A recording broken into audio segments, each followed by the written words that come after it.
Welcome to the Slop Farm. Enjoy the video.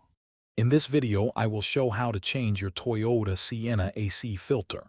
First, open your glove box on the passenger side.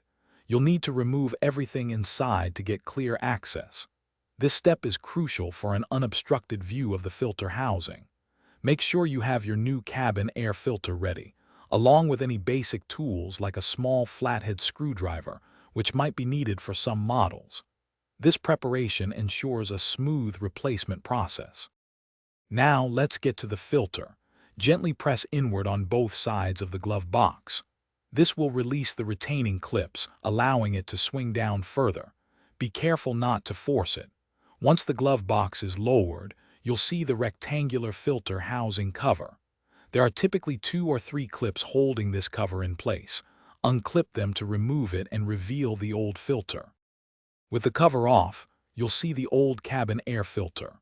Before you pull it out, pay close attention to the airflow direction arrow printed on its side. This is very important for proper function. Gently slide the old filter straight out. Now, take your new filter and insert it into the housing, making sure the airflow arrow on the new filter points in the same direction as the old one. This ensures optimal air circulation. After inserting the new filter, snap the filter housing cover back into place, ensuring all clips are securely fastened. Then, carefully push the glove box back up until the side retaining clips engage, securing it in its original position.